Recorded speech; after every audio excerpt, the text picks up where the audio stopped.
Tout ce qui est propre à la nourriture d'un être vivant est donc relatif à son alimentation qui, lorsqu'elle est équilibrée, demeure un bien-être pour l'organisme qui l'ingère.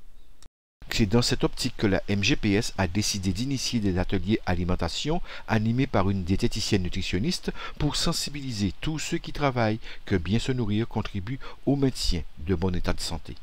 Le but de ces réunions, c'est de sensibiliser nos salariés sur une bonne alimentation. Donc aujourd'hui, nous allons dans les entreprises, nous sensibilisons les chefs des entreprises sur la santé au travail, la nécessité d'informer leurs salariés. Donc nous le faisons aussi pour nos salariés parce que nous allons dans les entreprises le faire, mais nous devons d'abord commencer chez nous. Donc nous sensibilisons nos salariés sur nos actions de prévention et de promotion de la santé pour les informer et pour les sensibiliser à une bonne alimentation. Le résultat de cette hygiène alimentaire a pour but d'améliorer l'état physiologique de chacun pour une assiduité au travail grâce à une santé stabilisée. Nous estimons que le discours de prévention qui est porté dans l'espace public, au niveau des médias, radio, télé et autres, il a tendance à s'évaporer. Notre souhait est de récupérer ce discours avec le soutien, en partenariat avec la Mutualité française de Guadeloupe, et de porter ce discours au sein de l'entreprise, puisque aujourd'hui, nous sommes un partenaire de l'entreprise dans le cadre de la loi de sécurisation de l'emploi qu'on appelle ANI. Nous sommes dans l'entreprise, un partenaire avec l'entreprise pour porter ce type de discours de prévention. Et c'est vraiment, ça permettra ensuite à l'entreprise d'atteindre non seulement la performance économique, mais aussi la performance sociale, car c'est un véritable plus pour les salariés de voir vraiment que leur santé, qu'ils pourront maintenir une bonne santé, développer une bonne santé et surtout prévenir des maladies qui sont très importantes. Donc vraiment, ce sont des actions qui sont extrêmement importantes pour nous et pour les salariés des entreprises guadeloupéennes. À ce rythme, manger deviendra un plaisir puisqu'en déjeunant ensemble, les rations seront presque identiques. Nous allons mettre en place un programme au sein de l'entreprise. Chaque mois, avec nos salariés, nous allons organiser un repas collectif, un repas diététique et équilibré. Donc avant de lancer ce programme, nous voulions d'abord les sensibiliser pour qu'ils puissent comprendre pourquoi nous avons décidé de faire ce repas collectif chaque mois avec eux.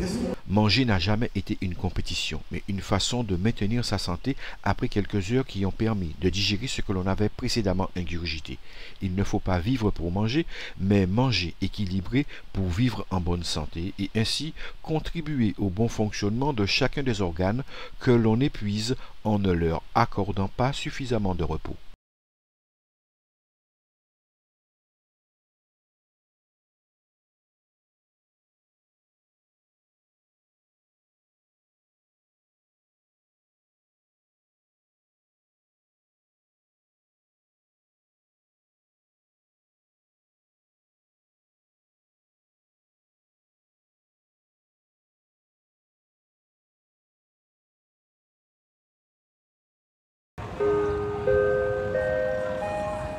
À l'instar d'autres établissements scolaires, le lycée Hyacinthe Bastaro, implanté à Grand-Bourg de Marie-Galante, a installé un village santé dans l'enceinte de la communauté scolaire pour responsabiliser la génération montante sur les risques de toute nature perturbant leurs études à cause de manque de concentration lorsqu'ils s'adonnent aux pratiques de déviance relatives à l'absorption de substances alcooliques et illicites, ne présageant rien de constructif pour leur avenir. Ce qu'on attend des élèves surtout, c'est de prendre conscience de ce qui les entoure, de ce qu'ils sont capables de faire comme bêtises qui peuvent les conduire soit à l'hôpital, soit à la gendarmerie. Et c'est surtout de les sensibiliser pour que, bien évidemment, ils soient de bons citoyens de demain.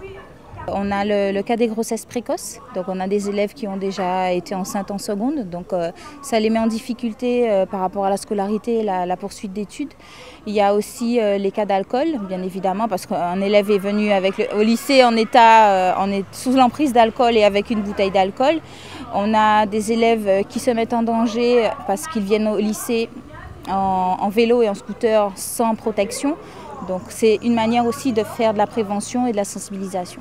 Il est entendu que la prévention tient une place primordiale au sein de l'infirmerie pour minimiser les risques de toutes sortes et responsabiliser chaque individu sur la conduite à tenir. Pour les élèves qui ont des addictions, drogue, alcool, on travaille avec le Coredaf par exemple.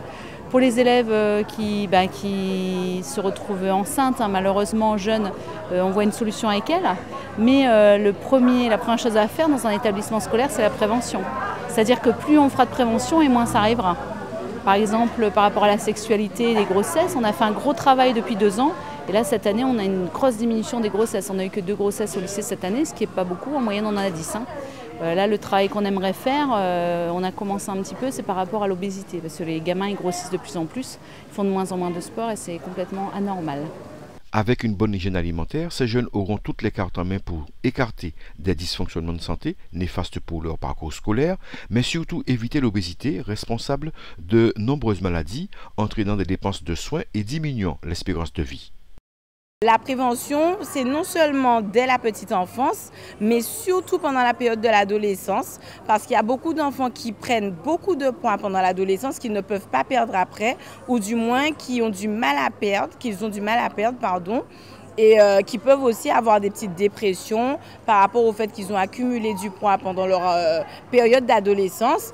Et les moqueries, quelquefois le copain qui dit tu es grosse, etc. Et c'est un cercle vicieux et on a des adolescents qui finalement manquent de confiance en eux à cause de ça. Manger ce que l'on aime fait plaisir au palais, mais se nourrir en trop grande quantité, comme ceux qui donnent à l'alimentation une dimension affective et symbolique, conduit à manger même sans avoir faim, en exagérant sur le gras et le sucré. Il faut noter que la réussite est liée à une bonne santé et que l'activité physique parvient à compenser les rations raisonnables ingurgitées. L'activité physique est également facteur de bonne santé et de l'allongement de la durée de vie, puisqu'elle est excellente pour le système cardiovasculaire.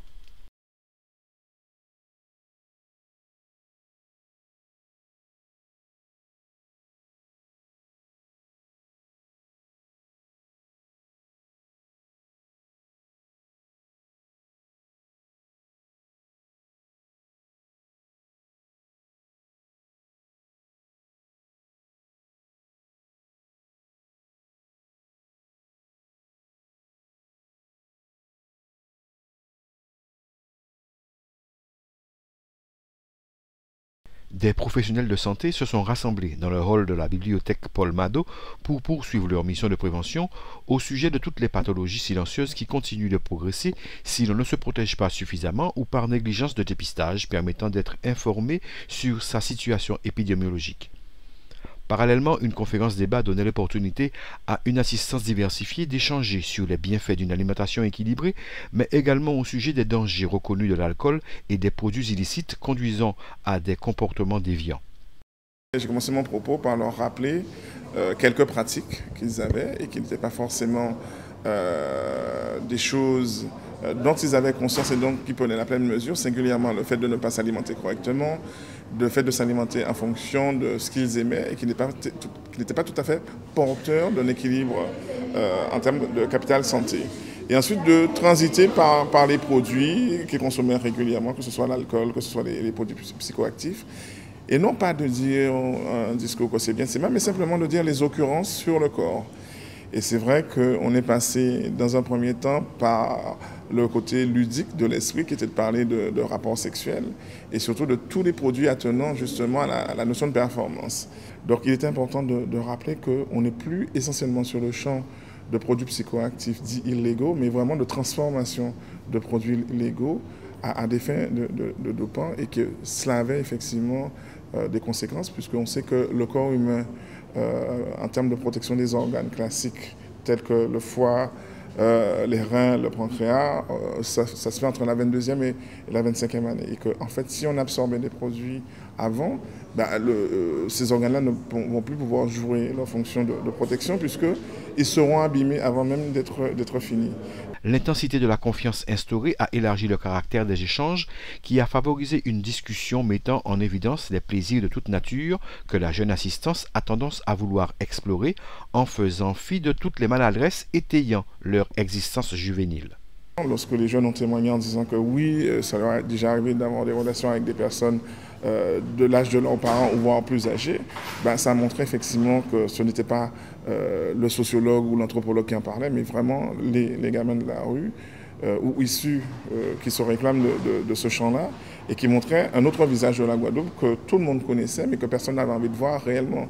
Et c'est peut-être là le tournant de la rencontre puisque à partir de cet instant-là, on a pu parler vraiment des vraies problématiques autour du corps, autour de la santé et singulièrement de revisiter la question des cancers chez les hommes puisque la question de la prise en charge, alors grossièrement de l'érection, a été centrale puisque ça m'a permis effectivement de leur dire que consommer des produits trop tôt faisait qu'entre 25 et 30 ans, ils allaient se retrouver forcément en situation de difficulté érective, de quel que soit sous forme de panne ou sous forme de situation définitive. Mais inversement, vu que notre société est traversée par des maladies chroniques, quelquefois pour traiter les maladies et singulièrement le diabète, ça entraînait quelquefois des pannes au niveau de la fonction érectile. Ça veut dire que chez les personnes d'un certain âge, aussi cette altération de la fonction érectile faisait qu'en fait,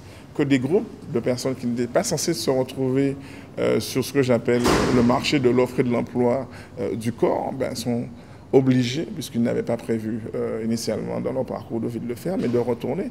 Ce qui fait que la donne a changé au niveau du rapport du corps et qu'en final de compte, ces jeunes-là nous ont témoigné que oui, des personnes bien pensantes, effectivement, pour des raisons de plaisir tout simple du rapport au corps, revenaient sur ces